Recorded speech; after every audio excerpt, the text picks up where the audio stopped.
This morning we have a very interesting problem, and to approach it we have to go back over a great deal of the world's thinking from comparatively ancient times. The study of the human soul and of the world soul, this study was developed most exhaustively by the Neoplatonists of Alexandria, particularly Plotinus and Proclus.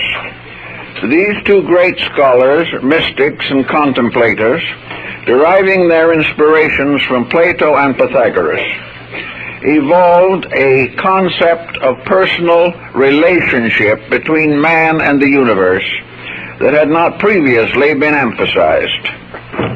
As a result of the fortunate location of the Alexandrian school of Neoplatonism, the founders and developers of this philosophy were able to draw from practically all of the known religions of mankind. And the result was a tremendous advance in philosophical idealism. All of the Platonists and Neoplatonists were idealists. That is, they did not believe or accept a materialistic attitude toward life and living. On the other hand, they were the first to make a clear reconciliation between scientific progress and mystical insight. They did not bring these two into conflict, but kept them in a completely complementary relationship. They found no reason to deny that which science advances, but no reason to accept scientific opinion which is not within the scientific sphere. In other words, science has its own world. Its world is essentially the exploration of the material structure of things. This exploration has advanced knowledge and inspired idealism in many instances. But the idealist does not accept the scientific position that science has disproved the mystical and metaphysical traditions of antiquity. It has not the equipment, nor the interest, nor the background to pass judgment on sacred matters. On the other hand, it is a mistake for religion and mysticism to attempt to dominate the sphere of material science, trying to discredit by theological means the scientific advancements of many very learned specialists. But side by side in Alexandria, these two systems lived together in harmony, and each advanced the contributions of the other. And today we realize that there is no greater potential power for the development of an idealistic philosophy of life than science, if science begins to seek for the realities behind the facts which it has accumulated. So on this basis, the Neoplatonists and other Greek and later other Oriental systems began to study the mystery of what we call the human soul.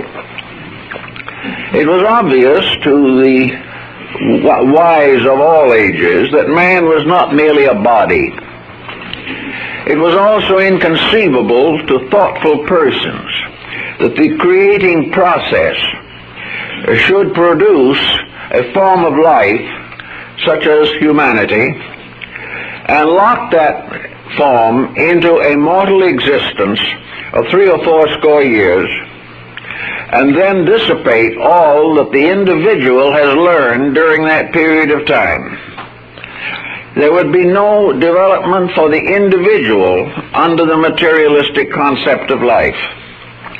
And it became essential to recognizing the actual integrity of a divine principle in order to develop slowly a system of thought which preserved the integrity of deity and at the same time advanced the materialistic forms of knowledge which were irreconcilable with theology unless reinterpreted.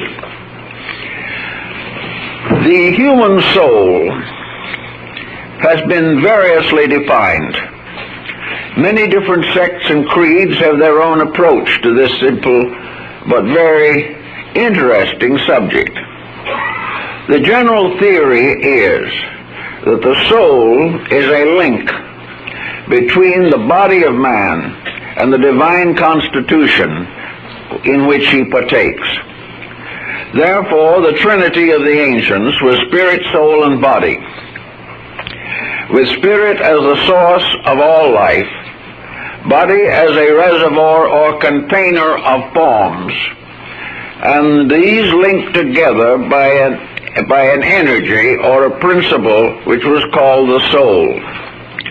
The soul, therefore, was created from the beginning to be a reconciler. Its purpose was to bring together opposites which otherwise could not be easily reconciled. In alchemy, mercury was the symbol of the human soul, or the divine soul. It was the universal agent by means of which salt and sulfur could be reconciled. Sulfur being the symbol of spirit, salt the symbol of body. Mercury was that which could absorb into itself other metals and substances and make an amalgam of them. Thus it became natural to the alchemy to think of the soul not only as a reconciler of spiritual and material forms, but a reconciler of attitudes, of beliefs, of opinions, of policies. The universal solvent, or the soul, was the reconciler of all things. And wherever conflict arises, the soul must reconcile the conflict. If we permit the conflict itself to endure without being reconciled, we then have individuals, nations, and worlds torn apart, not because there is a basic error involved, but because there is a secondary error, the error of assuming that things which are different cannot be harmonized. Actually, the whole purpose of human evolution is to reconcile the differences of appearances and to demonstrate the sovereignty of one divine principle.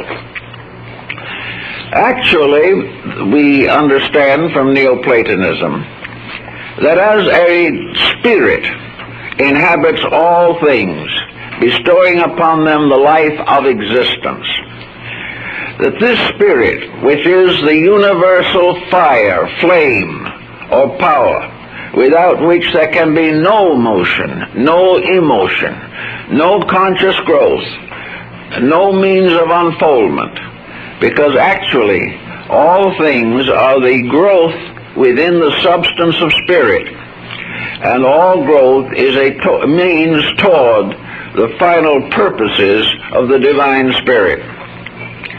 This being according to their ancient thinking, it was necessary for them to reconcile in their thinking and in their living all of the opposites of existence, realizing that opposites are dangerous because of their mutual conflicts, but that all conflicts and all opposites are reconciled in God. And those who come nearer and nearer to participation in the divine principle find it ever easier to be friendly, to be cooperative, to be kind, to be gentle. Cooperation expresses itself through affection, through relationships. It is everywhere a bringing together for fruitfulness, whether it's in the physical world or in the psychic nature itself. Those things which are harmonized and brought together in friendliness become the basis of new generations of improved psychological and mystical conditions. Now today we have a world that is in a very confused state. And this confusion is, strangely enough, almost completely illusionary. This does not mean that the individual can simply erase it from his own experience. we rather take the attitude that there are things essentially true and things which appear to be true but are not essentially so. This is one of the problems we have in life. Everywhere there are things that seem irreconcilable, whether they be political, social, economic, religious, or philosophical. But all these can be reconciled because they are essentially vitalized by one power. They are expressions of one energy, this energy being diversified through the bodies of planets, through the structures of society, through the nations of the world, and through the unfoldment of individuals. Yet all life is one. Therefore, the true discovery of the essential of life must bring reconciliation. It is because we have not achieved this that we are in trouble. Now, the question that the Neoplatonists approached rather successfully, and the Buddhists also, was, if there is an essential unity, why is it not obvious to us? Why have we not received the blessing of this realization from the beginning of our existence? For this answer, we have to take a slight detour into science. We have to realize that science has demonstrated certain truths or facts which are useful to us. Science is giving us an ever fuller understanding of the structure of the human mind. The human mind is a very interesting and delicate instrument, manifesting through a still more delicate instrument, the brain. Now, the mind of its own nature and of its own kind is essentially a unity-seeking power. But in the development and evolution of human beings, the mind has become the great separator. The mind has been gradually accepted by most persons and by most systems of culture as the infallible estimator of values. What the mind says must be true. What the mind thinks must be defended. And whatever direction the mind turns its attention, it presents an interesting conflict. The human mind is a partly developed function. It is something that is not by any means perfect. And looking out upon the environment, the mind comes to conclusions which are derived from imperfect and immature faculty powers within the mind itself. Therefore, the mind is not infallible. The things we think are not necessarily true. The opinions we develop may be false. And practically all of our relationships with each other are determined by mental attitudes. All likeness and dissimilarity are mental experiences. We like and dislike people, not because we understand them, but because the mind has presented to us an image of them. The mind, because it is incomplete, imperfect, and in a state of evolutionary development, is accepted as a final criterion when it cannot be a criterion to this degree. So as the Hindu tells us in his sacred book, the Gita, the mind is the slayer of the real. The mind is in bondage to the faculties and perceptions which have developed within man. These faculties and perceptions are highly competitive. They represent the unbalanced growths of various powers and perceptive faculties. The individual as a physical person is largely dominated by the tyranny of his own thinking.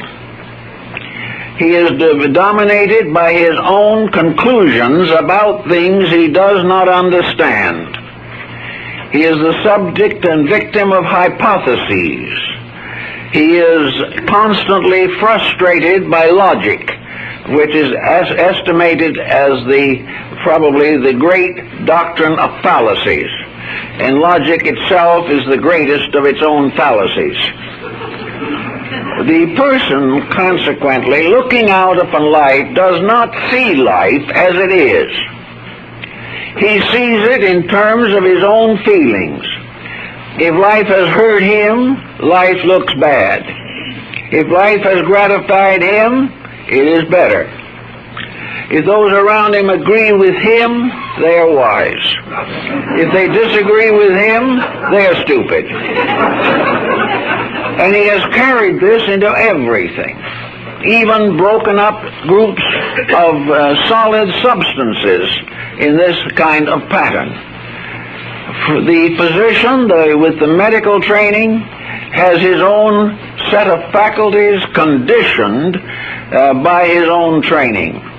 And yet, although he may be trained with many others of his own kind, physicians are not in general agreement. Each one has a major premise which he has interpreted or misinterpreted in terms of his own insight. The same is true of law. The same is true of architecture. A building that pleases one person displeases another. The world of music, although it is one common unit, is divided into innumerable subdivisions, most of which are in competition with each other. So we live in a world which is a unit, indivisible and indissoluble, and we live in it in a state of complete and continuous segmentation.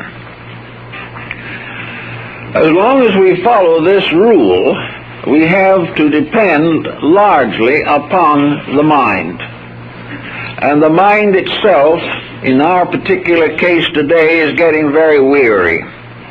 The mind is gradually coming to realize that it does not have the answers, and that no matter how cleverly we intellectualize, we may still be wrong. We also know that the mind, because of the ingenuity within it, is continually complicating the dilemma. The mind, trying to find ways out of this labyrinth, simply creates new blind passageways for itself. It is caught in a web of intellection from which it is almost impossible for it to escape. Now, mind in humanity is divided into many levels. There are many who are more gifted than others, who have greater and better intellectual faculties than others. But this does not solve the situation. The comparatively small mind has small troubles, but does not escape trouble. The great minds have great troubles, which they compound for each other. There seems to be no way out of this net of mental overemphasis or specialization. Considering the facts as they are, then, we know that Buddha developed the concept of the mental coordinator. The mental coordinator had no infallibility, no divine sanction, and was in many cases indefensible. But it was simply what we now know it to be, namely a common market in which various faculty testimonies are examined and combined and ordered or disordered as the case may be. The mind simply mingles together the testimonies of the five senses and gives us a verdict. Now, this verdict may or may not be true according to the testimonies of the sensory perceptions. The evaluation of a personal or collective experience is very difficult. To one person, a certain thing may be a disaster. To another, the beginning of a new and better life. Everything is determined by the ability to integrate the experience factors in human consciousness. So the Neoplatonists developed this simple notion that you might as well get over the idea that the word mind is a synonym of I or me. When you say I think, you do not really mean I think.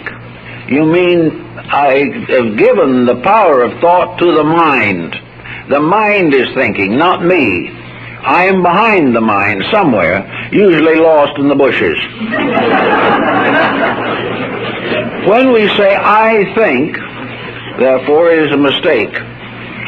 And when we say I know, we are in even a greater danger of dilemma. Because in these cases, we have always an identification of self with mind, and they are not the same thing. We also have a very complicated relationship, because the mind becomes the basis of a series of egoistic extensions of activity. I want does not mean that the spirit is in need. It merely means that the mind is avaricious.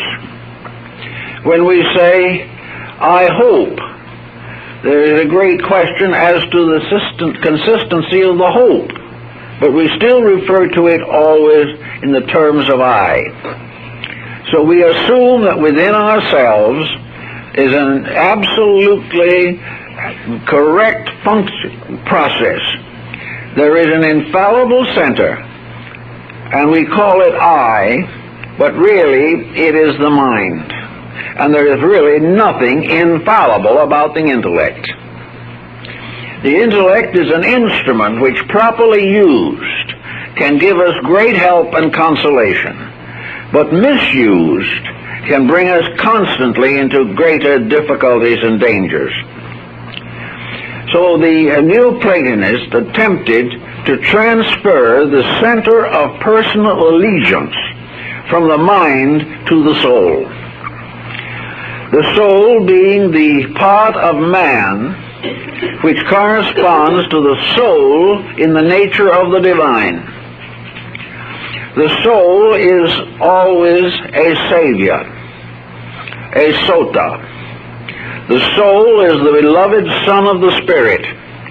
The soul is the mediator between heaven and earth. It is the power to reconcile or bring together or reinterpret in terms of integrities the various conflicts due to intellect. The soul is therefore superior to intellect. Now, in modern times, we've made a very serious mistake. We have developed an art or science which we call psychology, the word simply meaning the language of the soul. But the average psychologist does not even believe in a soul. He is completely linked to the physical sciences. He believes that the brain is the instrument through which a mental focus functions, and that this mental center is the person. He does not understand that the so-called psyche of science is simply another name for Buddha's machine of the six sensory powers. The psychologist does not recognize in most instances that there is something above mind in the structure of the individual or of the world. The Neoplatonists, working with the subject of soul, came to the conclusion that the soul was a kind of entity in itself, that it was something that had a nature of its own, and that just as the body of the individual is derived from the elements of nature, which in turn are derived from the material structure of the divine purpose, so the soul is composed of the elements of a psychic realm, that it is composed of actual materials, soul substances, and that this soul is a body in itself. But instead of being bound to the limitations of matter, because it is more subtle, more highly attenuated, and originates from a higher plane of creation. It has an extension of power, an extension of insight, and an extension of authority far greater than the mind. Therefore, the individual who is wise tries in every way possible to transfer the allegiances which he has given to the mind and bestow them upon the soul, allowing the soul to guide him into the proper use of his own mind or the use of the body. Unless he makes this adjustment, the soul power as such is not able to carry forward the great purposes of evolution. Now, in science, evolution is a formal growth, or a development of material forms, and has been traced fairly successfully by the Darwinian theory. But actually, evolution is the gradual victory of soul power over body. Evolution is an ideation. It is an unfoldment from within, by which more and more of the outer life is directed by inner soul power. Now, if there is a soul in man, there's another inevitable conclusion, that this soul originates in the divine soul. No man or human being or any creature can possess an attribute which is not in the nature of the creating power. Nothing can be bestowed by the Creator which the Creator itself or himself does not possess.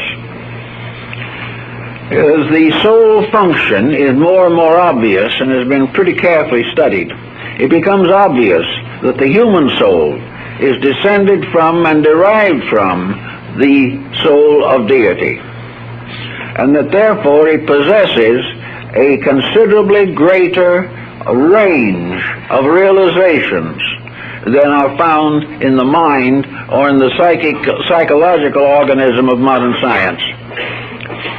In this thought, therefore, we find that all nature, or the universe in all its parts, consists of a creating process, a transformational process, and a gradual process of regeneration or redemption.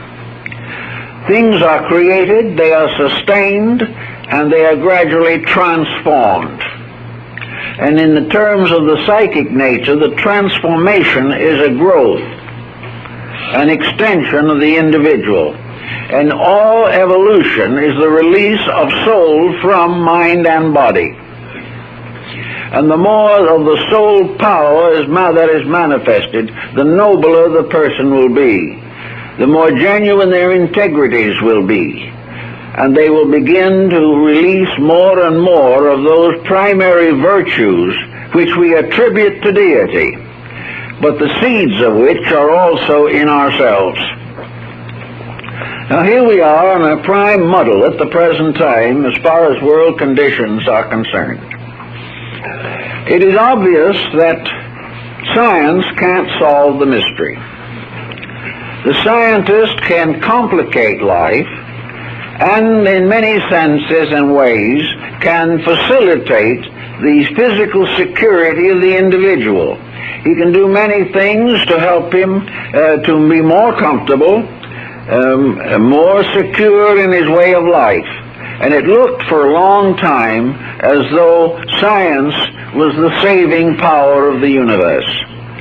But in the midst of all of its benevolent bestowals, it gave us the bomb, the hydrogen bomb. This, in one fell swoop, destroyed the basic confidence of humanity in science.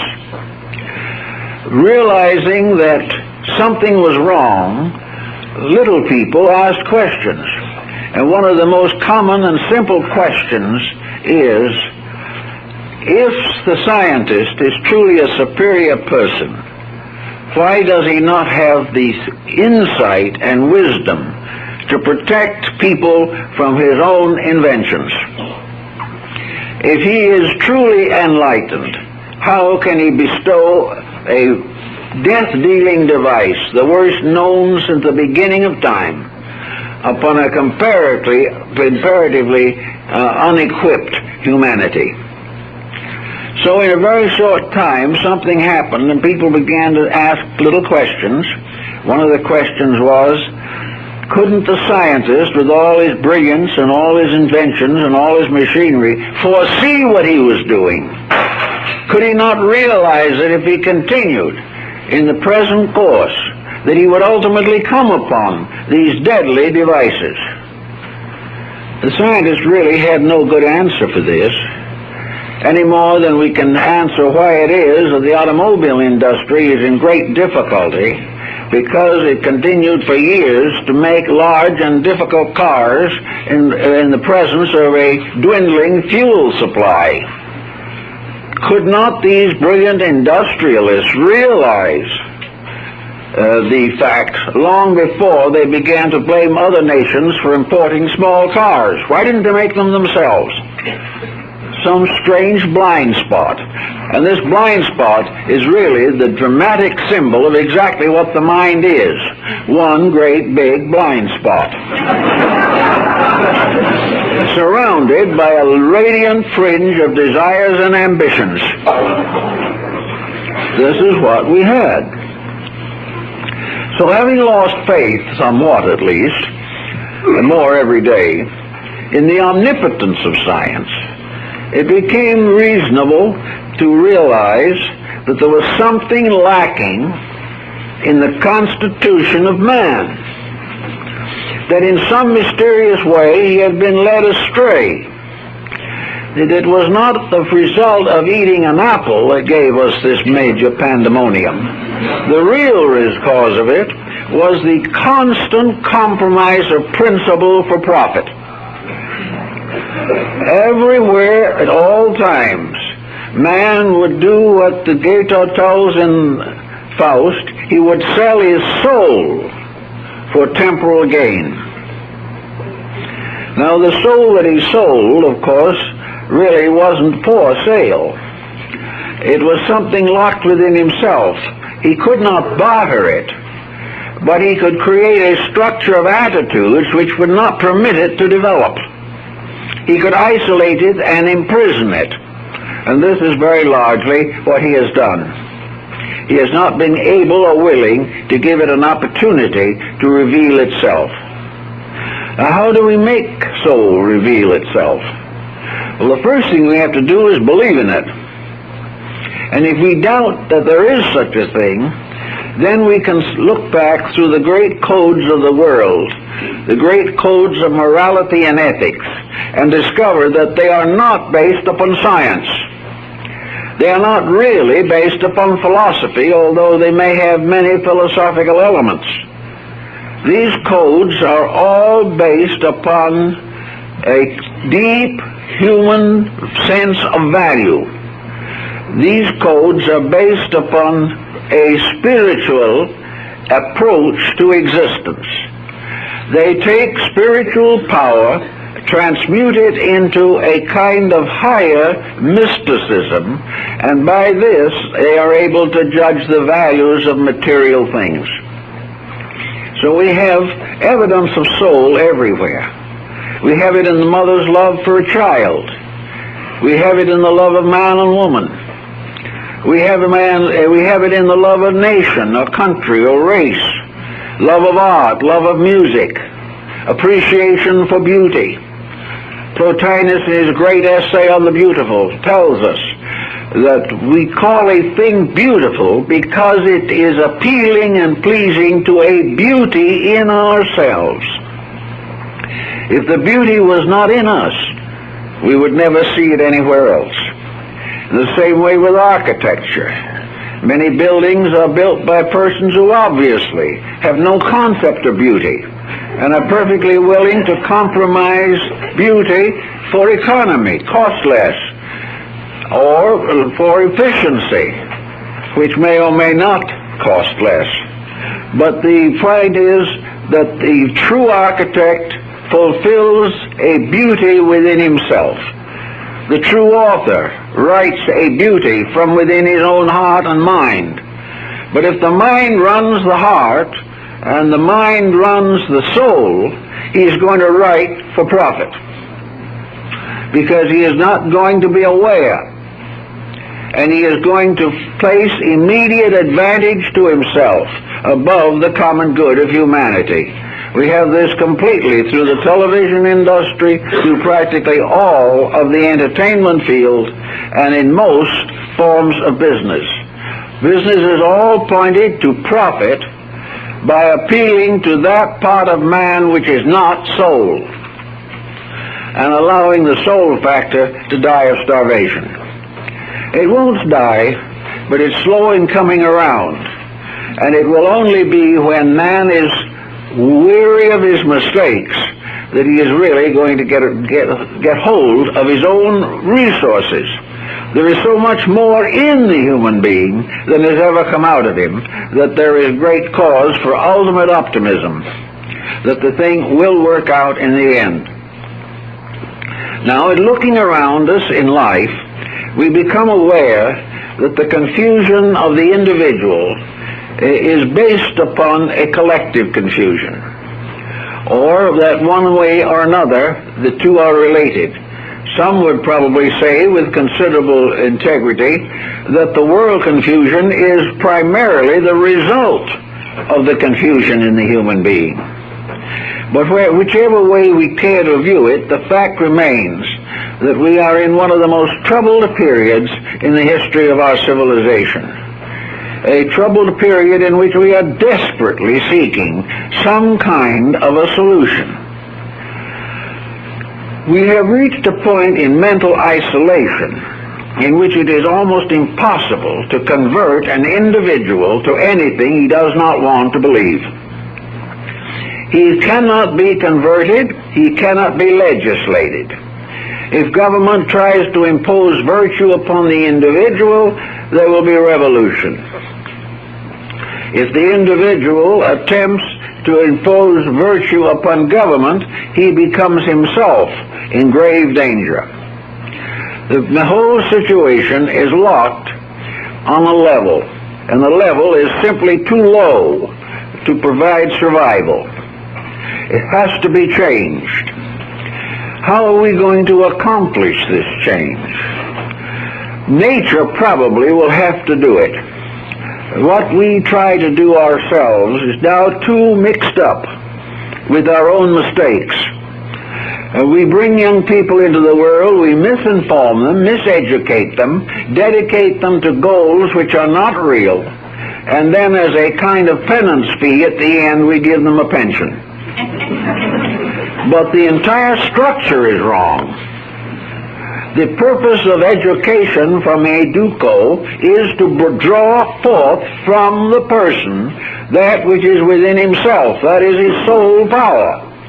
Instead of that, we cram into his brain and mind all forms of conflicting and indigestible elements and expect him to become an enlightened citizen. It's just not possible. He turns to religion for help, and he comes upon a battle of creeds. And he finds that too much religion now is very overconscious of financial improvement. Also, we turn to industry to find it completely perverted, so that the only consideration is profit. So the young person today is taught how to make a living, but never how to build a life. He is taught what he has to do, the compromises he has to make in order to be successful in a civilization in which true success, in its better sense of the word, is practically impossible. To meet this, we cannot expect a government or any of this type of thing to take the lead. The improvement of each individual is his own private job, and he must finally come to this realization. Any person who so desires can gradually, through a process of quiet information and meditation, contemplation of values, and reference to the enlightened scriptural and sacred writings of the world, he can come to a reasonable conclusion concerning what constitutes integrity. He can begin to realize that this little voice of conscience that's within himself may very well be the voice of his own soul, and that this voice continually blames him when he's wrong and impels him to be right. By gradually developing the internal resources of ourselves, we can gain values that will enable us to achieve a victory over circumstances. This victory is a private victory, and for the most part, we can achieve it with practically no opposition from other people. Some sacrifice, yes, because if we are trying to be right, we cannot share in the spoilage of that which is wrong.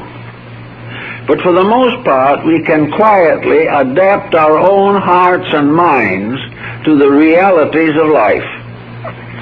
Instead of sitting back in a state of abject terror at the changes and vicissitudes and dangers of the day, we can begin to have the achievement of following the example in the gospel where Jesus walks upon the waters and told the storms to be silent and stilled, and they were.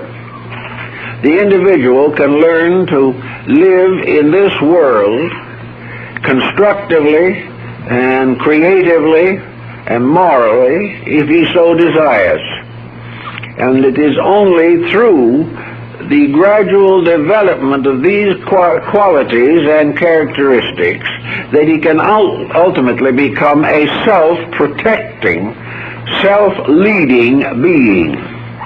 It is the only way he is going to overcome the ills of his own mind and gradually make the mind an instrument of value for the development of soul power. The mind turned downward develops physical conspiracies. The mind turned upward to the soul becomes the priest in the temple of enlightenment. It has to be worked out through our own dedications to the values that are necessary to protect life. Now, on the general collective field of things, out in the large world, we have nothing but an infinite number of repetitions of exactly the same structure that we have within man himself. The world soul is the unity. It is the planet, the solar system later, and the galaxy are maintained in their proper relationships to each other and unfold their own internal potentials according to the will of deity. So the world soul today is a unit which is broken up into minor manifesting parts in the souls of human beings, animals, and other creatures. It is even present in the vegetables through our own dedications to the values that are necessary to protect life. Now, on the general collective field of things, out in the large world, we have nothing but an infinite number of repetitions of exactly the same structure that we have within man himself. The world soul is the unity. It is the mass of psychic integrity by means of which the whole planet, the solar system later, and the galaxy are maintained in their proper relationships to each other and unfold their own internal potentials according to the will of deity. So the world soul today is a unit which is broken up into minor manifesting parts in the souls of human beings, animals, and other creatures. It is even present in the vegetables and the minerals. The soul is a principle of regenerating life, guiding the evolution of all things to the unfoldment of their own spiritual integrities. If, for instance, we pollute our drinking water, we're going to be sick. If we fill our air with smoke and chemicals, we're going to be ultimately asphyxiated. If we waste our resources, as petroleum, natural gas, and so on, we're going to someday wake up and find this bottle we call the earth is going to be empty. And we can't wait around for the hundreds of millions of years that it took to achieve the alchemy of petroleum. So we have to realize that it is necessary to use wisely what we have. And that Ben Franklin was quite correct when he said that willful waste ends in woeful want. There is no other possibility. So we have also a soul reservoir. We have an energy field of materials by which the psychic integration is maintained. It is from this field that each individual soul receives the nourishment and the sustenance necessary for its continuance. Just as the body is derived from physical materials, so the mind from mental and the soul from psychic materials. These materials might be likened to a great ocean or to a tremendous reservoir of energy, the final source of the soul reservoir being the nature of deity itself. The soul is a similar thing in a sense to light. For as the physical sun lights the body and continues to illuminate the planet and all of its various forms of life, so the psychic sun illuminates the inner life, nourishes it, and makes possible that the inner life shall be fruitful and shall fulfill its destiny. Now, if by any chance we pollute the material elements of life, we are in trouble. If we abuse or pervert the soul problems, we are also in trouble. The soul, the power of which is used perversely, is sickened, and the entire field of psychic energy is polluted by the misuse of soul potentials.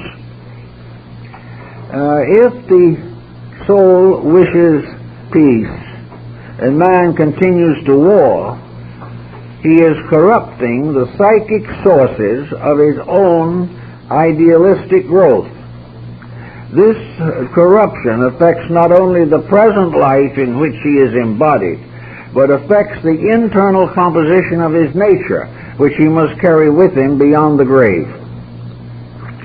It naturally then follows that the pollution of the soul principle by millions and hundreds of millions and billions of people all over this planet Earth results in a toxic condition in the psychic energy which protects the planet. We cannot misuse any form of energy without interfering with the natural life of all things. The temper fit of the human being may seem to be peculiarly his own, but whether he realizes it or not, or ever able to prove it or not, the decay of his own disposition will ultimately affect all the flora and fauna around him in nature. It may even affect the survival of his planet. It is much more dangerous for the psychic nature to be corroded than it is even for a neutron bomb to be formed. It is more dangerous for the individual as a mass of people to pervert the essentials of life as far as their moral values are concerned. It is far more dangerous to do this than it is to expose the physical world to chemical warfare. The psychochemical warfare is already hard at work. Now, we know that vibration is a reality also, whether we like to admit it or not. And we know that there are many different levels and standards of vibration.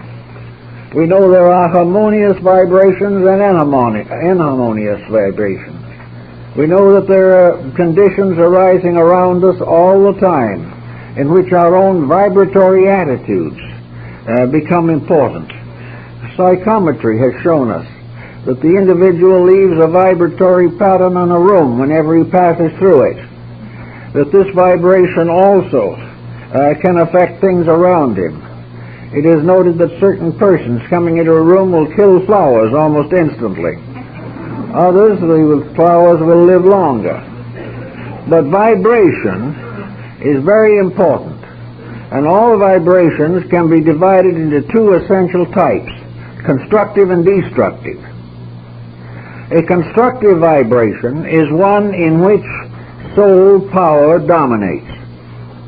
Therefore, it is concerned with beauty, with hope, with love, with faith, with friendship, with unselfishness, compassion, service, all these types of things.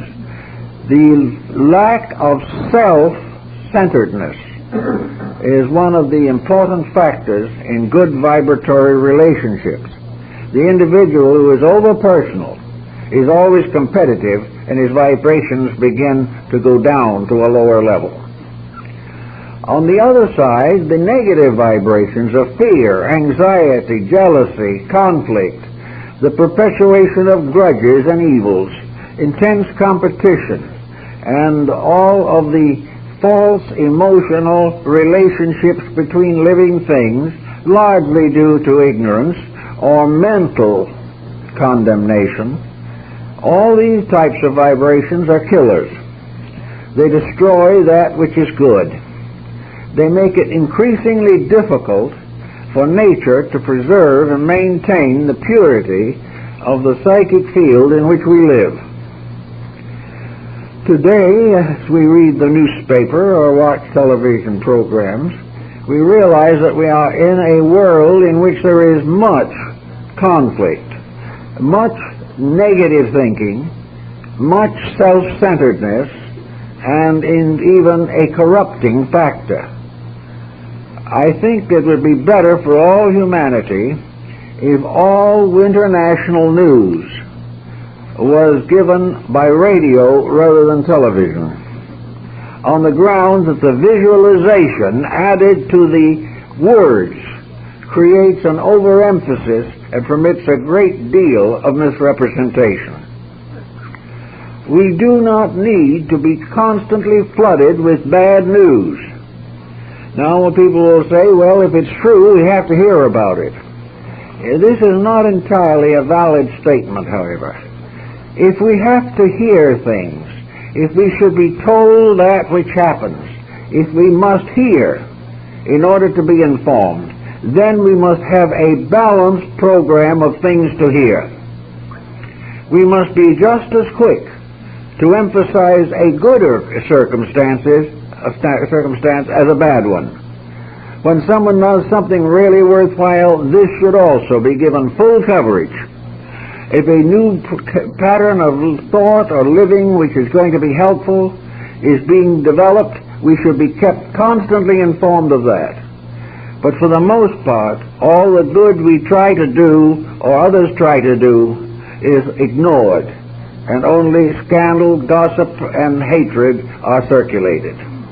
This is not fair to the individual because it helps to corrupt the mental attitude and block the development of the inner psychic value.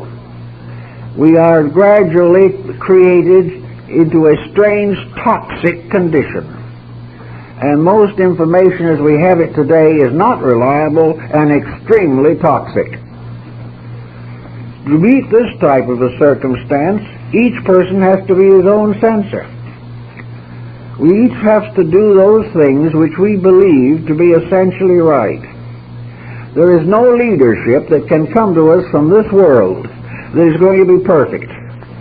But the leadership of the divine within ourselves is the leadership we'll have to live with long after our present civilization has faded away. We have to be led by that which is right. And those of us who are mortal creatures in this world were born to obey that which was fashioned to lead and control. We have to obey the divine purpose. If we do not, we penalize ourselves and then shake our fist at God. To fulfill our divine purpose, therefore, we must dedicate our resources individually and collectively to those labors which are according to the divine law. No other way can we escape or evade or avoid the emergencies under which we live today.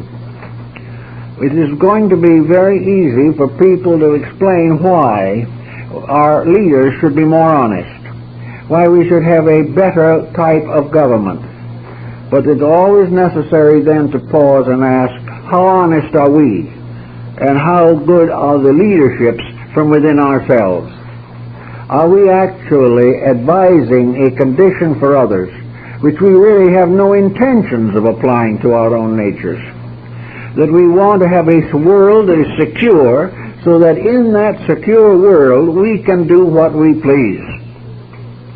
We can break all the rules without endangering the security of society. Such cannot occur. So when the problem of integration of values comes into focus, it is necessary to realize that it is our duty to cleanse the psychic field of our own lives, as Hercules cleansed the stables in the ancient legend. We have to gradually bring our own personal conduct into harmony with integrities.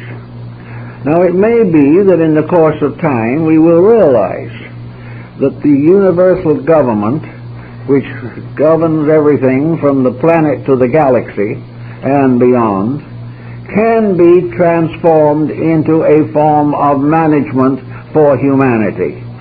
In other words, the great archetype of universal procedure can be brought down to the level of our human problems and applied thereto successfully. There is only one plan, but it can be adapted to innumerable levels of necessity. Someday we may build what the Buddha philosophy calls the universal community, the universal commonwealth. This is a commonwealth in which the democracy of man is preserved by the unity of deity. That all commonwealths are the result of a cooperation, that these planets and the worlds and the suns and all of the various forms of life are a great community, and that this community, in order to survive, must dedicate all of its individual activities to the protection of the common good. There can be no competition in a divine world, because in the divine world there is nothing lacking, and nothing can be in greater or lesser abundance. Each living thing receives its own allotment, and in the presence of that allotment must make the next step in the growth of its own values. If we allow our minds to contemplate the possibility that we are toxifying our psychic atmosphere, we might get a lot of big explanations for problems that are very confusing to us today. We can realize how things like alcohol and narcotics addictions and things of this nature can exist. They can definitely exist if we block the integrity values within ourselves. They can also be precipitated by the corruption of the psychic field. If you poison the energy which must support life, you will then have a crippled and deformed life. If we take the sources of the powers and energies which we have from the sunlight up and down, and we corrupt or variously disease these forces, then everything that builds a body must build it from material that is less adequate. We have to build bodies from materials which have not in them the true energies of life. We build them from debilitated materials, carrying within this debilitation a variety of negative impulses toward corruption. If the body itself is not capable of being normal, then the function of the life through the body, no matter how noble the effort may be, is going to be in some way or other disadvantaged. Now, if we take, for example, the problem of our psychological or mental energies, or our vital energies, the human body physically is in a sea of vital energy. This vital energy, moving through the endocrine system and through the various nervous parts of the human structure, this vital energy is part of a great sea of energy. And this sea of energy is something in which we all exist. Now, if this energy is perverted and polluted, this energy becomes less healthy. And where a few pollute it, it may not mean too much. But when the whole human race starts to pollute it, then the energy field of humanity is diseased. There can be no question whatever that millions of persons are coming into this life disadvantaged by the inability to find proper materials from which to build bodies, or to derive as part of their common heritage materials from their parents which are suitable to build a good body. If the parent has corrupted theirs, and by mental attitudes and emotional intensities have reduced the quality of the material to be used in the building of the body of a child, this child is going to be underprivileged in terms of energy for the rest of their lives. Now we have all kinds of synthetics to try to build up these energies. We are off on health foods and dietetic programs and everything you can think of because we do not feel good. And the reason that we do not feel good, finally, is that we are not good. We are breaking rules every minute and trying to patch them at $25 a consultation. We are not doing what is necessary. Now, it's quite possible that a person in middle life is going to wake up and realize that they've been the victim of this vast conspiracy, that they didn't get a good body when they came in, and they didn't do very much with the body they did get, and they have continued in one way or another to contaminate it ever since. These people may wake up, and while they cannot undo all the damage, they can correct as much as possible, become a little wiser, and plan for a better future. But if they just drift along on the same old way, they in turn are going to be the ancestors of further disabled generations.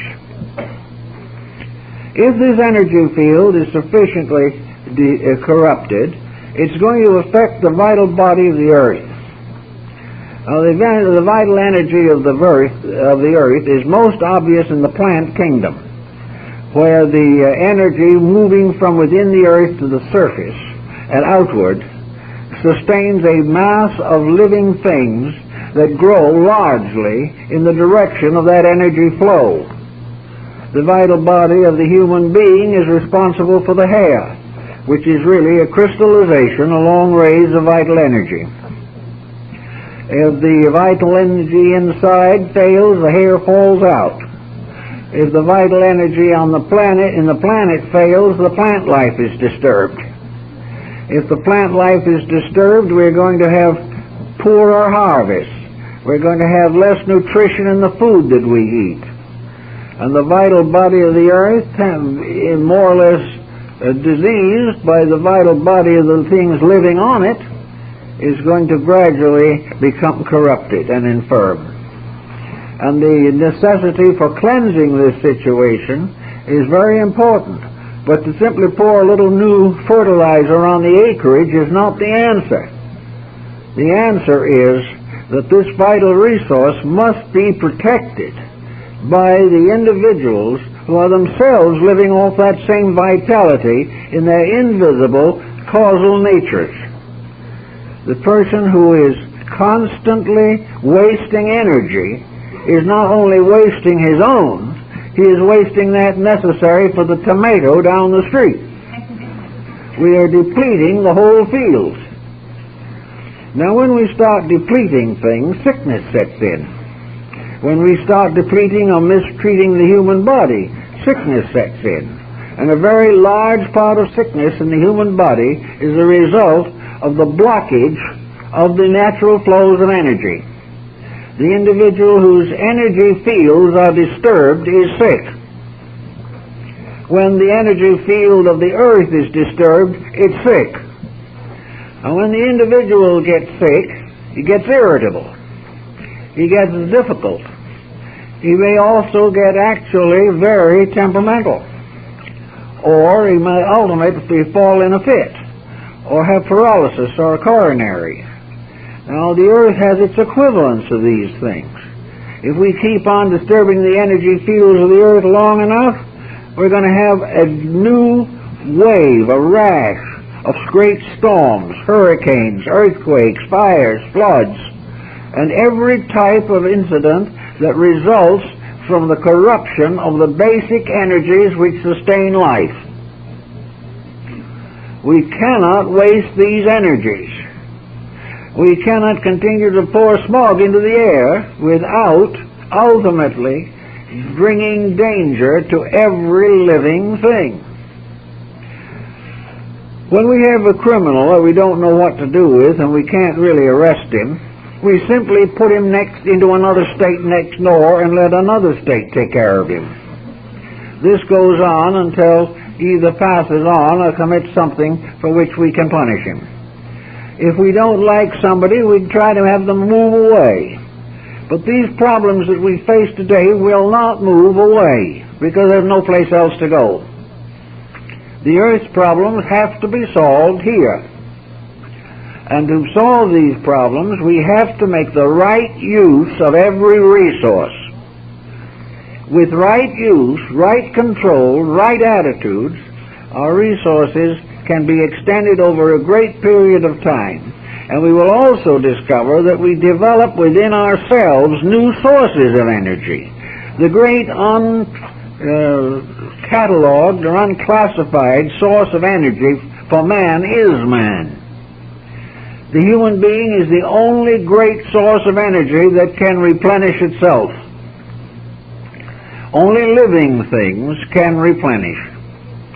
All the things that are locked in the earth and so forth, when they're gone, they do replenish also, but so slowly it does us very little good. But the replenishment of our own energies goes on, becoming more and more important as we improve.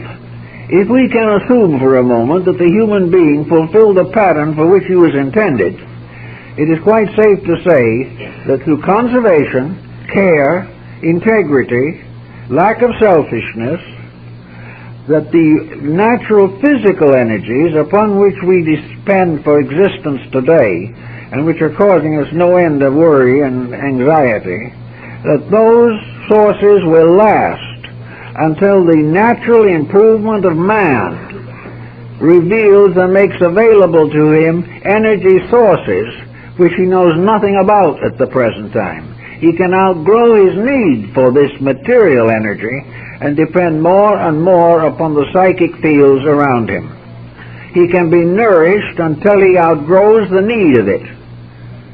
And when the time comes and he is born, actually out of a material state, he will find that there have been changes in his own nature, as in the nature of a newborn child, that will enable him to adjust to forms of nutrition that he doesn't know anything about today. But if he continues to stay as he is, blunt and self-centered, opinionated, and ambitious, in all probability he's going to run out of everything. But this doesn't mean that everyone has to have this experience. The individual's relationship with his own energy sources are completely personal. If the individual performs the alchemical transmutation within himself, he cannot be destroyed along with the guilty, because the whole distribution of the situation makes this impossible. He will undoubtedly find that all of his own kind who have made similar achievements will have the solution to their problems. But if no change is made in disposition, if man earns nothing better, he will get nothing better. But the workman is worthy of his hire. So if we try, we make it work. But if we don't try, we'll be in trouble. The trouble is spreading. We see it every day. We see groups of people who should be building better lives under influences which apparently cannot be withstood. The psychic field is sick. The psychic field is sick, and nervousness, excitement, hysteria, violence, these things come when the relationships of the parts of man's metaphysical organization are in turmoil. As there is no organization within the compound of the individual, then the individual will manifest as completely disorganized. To meet this, the thoughtful person must begin to make whatever remedies and achievements he can to improve the situation. He must overcome all of the pettiness which has made him stay small. He is going to have to get over all of the ulterior motives which drive him, force him, press him, impel him, and begin to realize the very definite facts. And the most important facts for him to realize, perhaps the most important, is that he is only a visitor here. He is almost a hostage. He is surrounded by a violent situation, and it's taking a long time to get him out of it. But he is only here because he has a lesson to learn. The graduates don't stay here, and those who have finished the experiences of this world are not forced to come back and go over it again. The only way they come back is when, out of charity and compassion, they come back to try to help others. But the individual who finishes his experience here is released from this entire cycle of materialistic pressures. And having achieved the fulfillment, having received his diploma as far as this world is concerned, he goes on to other things. There is no permanence here. The worse we are, the longer we stay. This is another discomforting thought. I know many people who have said to me, if I ever get out of here, I'm never coming back. I have, from my own opinion at least, news for them. They'll be back very quickly. Because no one ever gets away from a problem unless he solves it. And nature is not going to give a diploma to an individual who can't read or write. So we have the inevitable fact that the more selfish we are, the more arrogant we are, the more materialistically oriented we are, the longer we'll be here. We're going to be here until we learn for good and all that this is a place to learn, but not a place to settle back to rest in the lap of luxury. We are not here primarily to have fun, and the only way we can have fun in this world is to enjoy growing. That comes the nearest to it, and it has considerable advantage. So we are now wondering about earthquakes. We're wondering about all these catastrophes. We know that we are only a few hours from a plague unless we use every possible means of sanitation. All these things hang over us, and we're discouraged. It looks as though we've been building desperately for something that wasn't going to happen. I think we'll ultimately have to realize that the present dilemma is probably the most encouraging symptom that we have. The fact that we're in trouble up to our ears is really encouraging, because it proves beyond all doubt that there is universal justice. It proves that if you do a thing, you pay for it. Therefore, we are dealing primarily with an honest, universal purpose. And this is the most encouraging thing. And we are reasonably certain that deity cannot be bribed, corrupted, or picketed. We realize that the power that runs all things cannot be contaminated by self-ambition, by ambition of any other kind, by any type of intimidation, or by morbid sentimentalism. The thing is as it must be. Now, if we live in a universe that's honest, there's hope for all of us. The only thing we have to do is be honest too. This is not easy, because we have trained ourselves for thousands of years in the delicate art of dishonesty. And dishonesty seems very pleasant because it meets the personal selfishness of the moment, but leaves us in a lot of trouble. So the fact that things are difficult more or less proves that you cannot do it wrong and be happy. This implies that if you do it right, you could be happy. And this is where the positive side of the thinking comes in.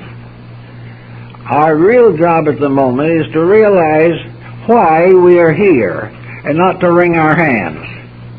We are here to think about what we can observe and reflect upon.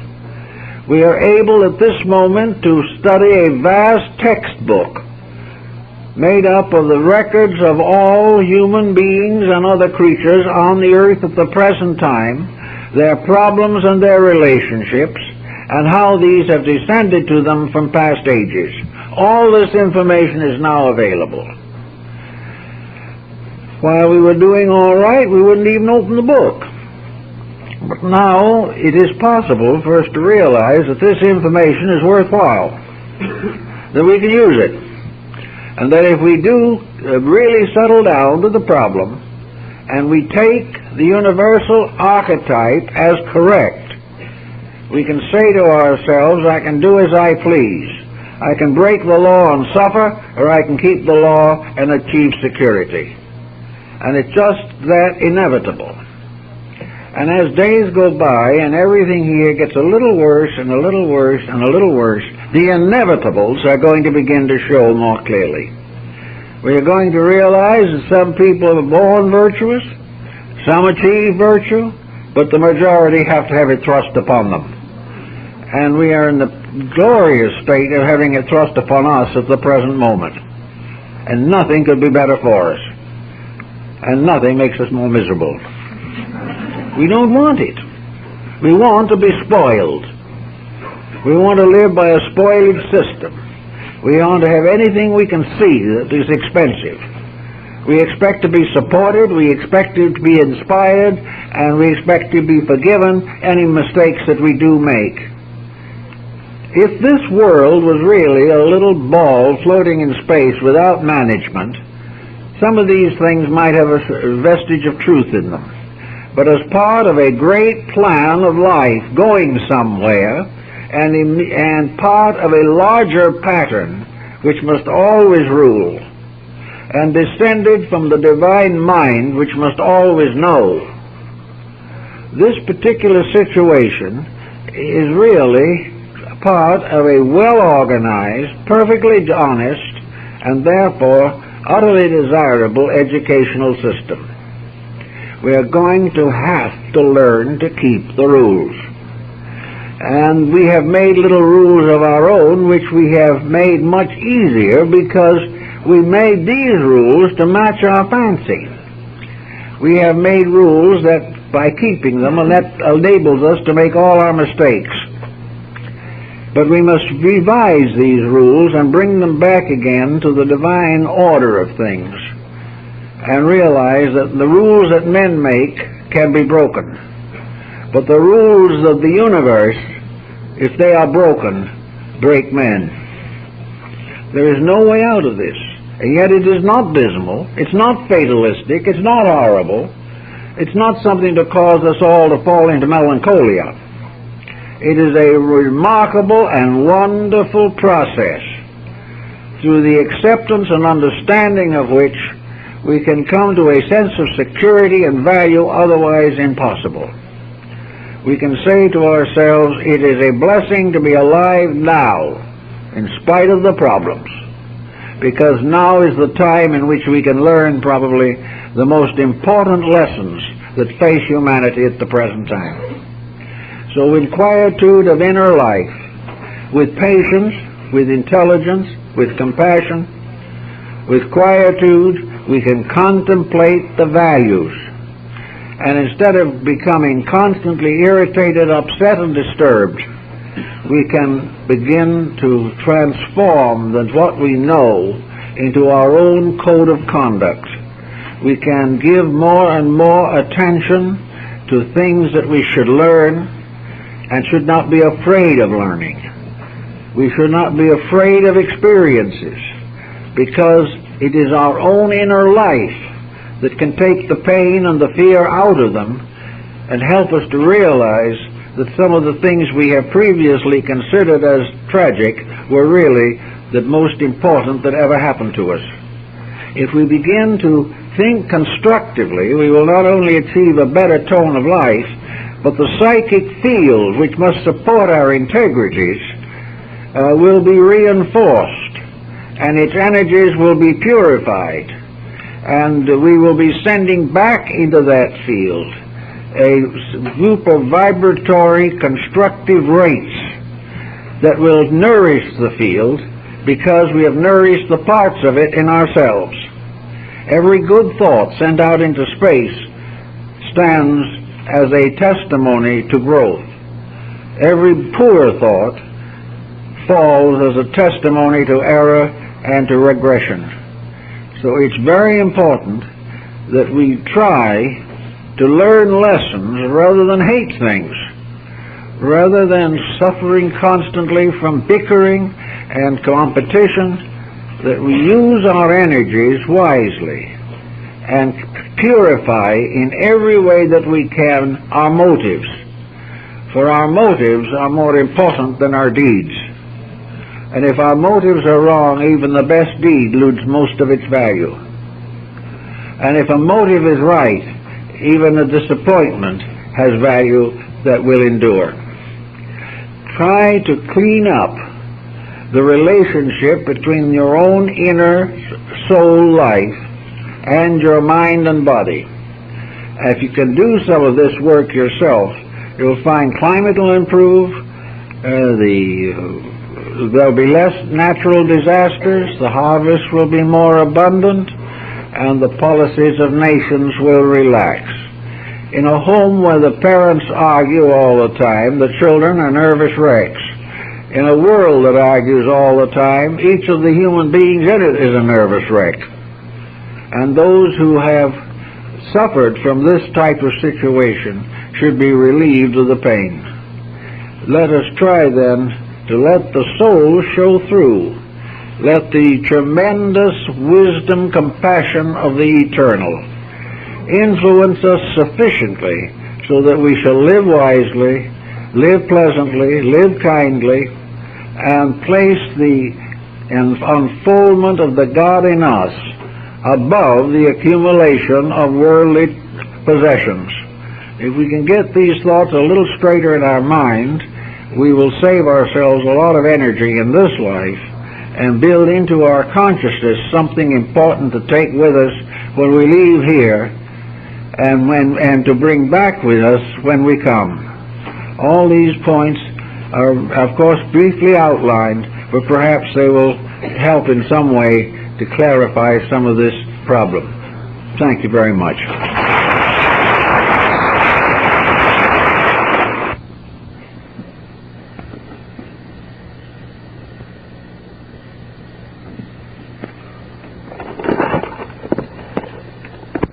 Clarify some of this problem.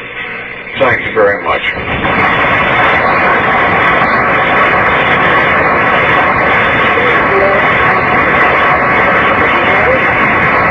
Because we have trained ourselves for thousands of years in the delicate art of dishonesty. And dishonesty seems very pleasant.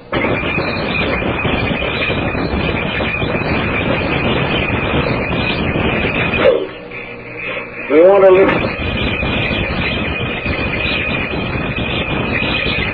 a remarkable and wonderful process.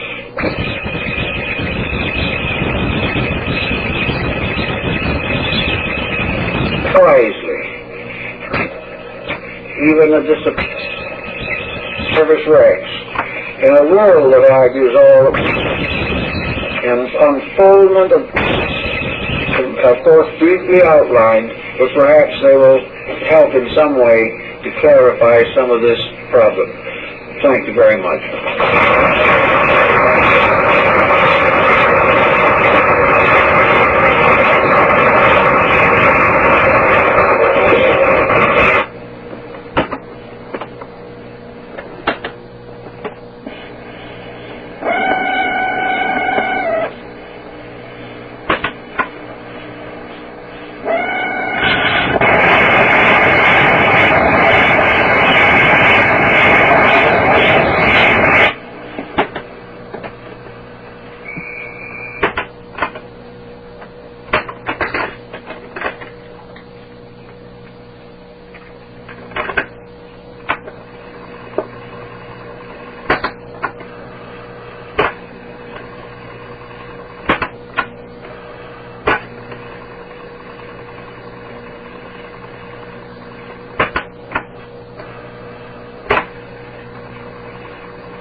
The harvest will be more abundant, and the policies of nations will relax. In a home where the parents argue all the time, the children are nervous wrecks. In a world that argues all the time, each of the human beings in it is a nervous wreck. And those who have suffered from this type of situation should be relieved of the pain. Let us try then to let the soul show through. Let the tremendous wisdom, compassion of the eternal influence us sufficiently so that we shall live wisely, live pleasantly, live kindly, and place the unfoldment of the godly knowledge above the accumulation of worldly, otherwise impossible. We can get these thoughts a little straighter in our minds. We will save ourselves a lot of testimony and build into our consciousness some argue all the time that will leave here. These thoughts a little straighter in our minds. We will save our with us when we come. Of all these weekly outlines, we have to help in some way clarify some of this problem. Thank you very much.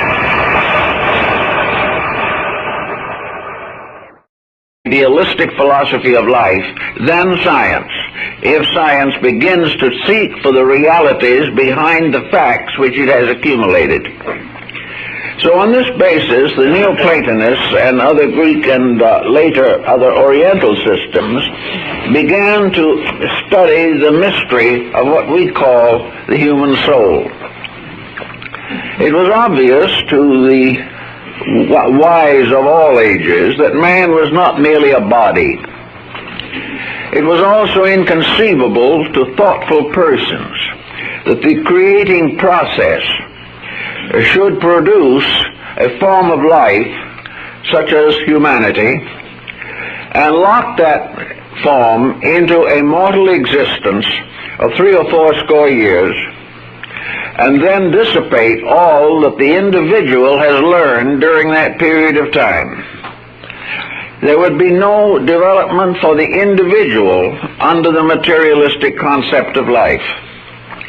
And it became essential to recognizing the actual integrity of a divine principle in order to develop slowly a system of thought which preserved the integrity of deity and at the same time advanced the materialistic forms of knowledge which were irreconcilable with theology unless reinterpreted. The human soul has been variously defined. Many different sects and creeds have their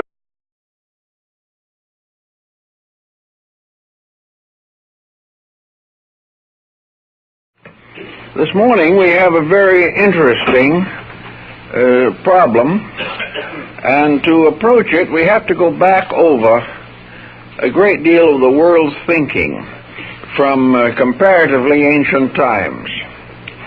The study of the human soul and of the world soul, this study was developed most exhaustively by the Neoplatonists of Alexandria, particularly Plotinus and Proclus. These two great scholars, mystics and contemplators, deriving their inspirations from Plato and Pythagoras, evolved a concept of personal relationship between man and the universe that had not previously been emphasized. As a result of the fortunate location of the Alexandrian school of Neoplatonism, the founders and developers of this philosophy were able to draw from practically all of the known religions of mankind. And the result was a tremendous advance in philosophical idealism. All of the Platonists and Neoplatonists were idealists. That is, they did not believe or accept a materialistic attitude toward life and living. On the other hand, they were the first to make a clear reconciliation between scientific progress and mystical insight. They did not bring these two into conflict, but kept them in a completely complementary relationship. They found no reason to deny that which science advances, but no reason to accept scientific opinion which is not within the scientific sphere. In other words, science has its own world. Its world is essentially the exploration of the material structure of things. This exploration has advanced knowledge and inspired idealism in many instances. But the idealist does not accept the scientific position that science has disproved the mystical and metaphysical traditions of antiquity. It has not the equipment, nor the interest, nor the background to pass judgment on sacred matters. On the other hand, it is a mistake for religion and mysticism to attempt to dominate the sphere of material science, trying to discredit by theological means the scientific advancements of many very learned specialists. But side by side in Alexandria, these two systems lived together in harmony, and each advanced the contributions of the other. And today we realize that there is no greater potential power for the development of an idea. The soul was the reconciler of all things. And wherever conflict arises, the soul must reconcile the conflict. If we permit the conflict itself to endure without being reconciled, we then have individuals, nations, and worlds torn apart. Not because there is a basic error involved, but because there is a secondary error, the error of assuming that things which are different cannot be harmonized. Actually, the whole purpose of human evolution is to reconcile the differences of appearances and to demonstrate the sovereignty of one divine principle. Actually, we understand from Neoplatonism that as a spirit inhabits all things, bestowing upon them the life of existence, that this spirit, which is the universal fire, flame, or power, without which there can be no motion, no emotion, no conscious growth, no means of unfoldment, because actually all things are the growth within the substance of spirit, and all growth is a means toward the final purposes of the divine spirit.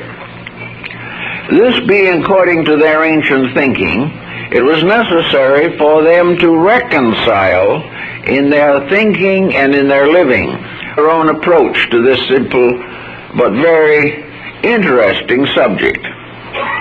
The general theory is that the soul is a link between the body of man and the divine constitution in which he partakes. Therefore, the Trinity of the ancients was spirit, soul, and body, with spirit as the source of all life, body as a reservoir or container of forms, and these linked together by an energy or a principle which was called the soul. The soul, therefore, was created from the beginning to be a reconciler. Its purpose was to bring together opposites which otherwise could not be easily reconciled. In alchemy, mercury was the symbol of the human soul, or the divine soul. It was the universal agent by means of which salt and sulfur could be reconciled. Sulfur being the symbol of spirit, salt the symbol of body. Mercury was that which could absorb into itself other metals and substances and make an amalgam of them. Thus it became natural to the alchemy to think of the soul not only as a reconciler of spiritual and material forms, but a reconciler of attitudes, of beliefs, of opinions, of policies. The universal solvent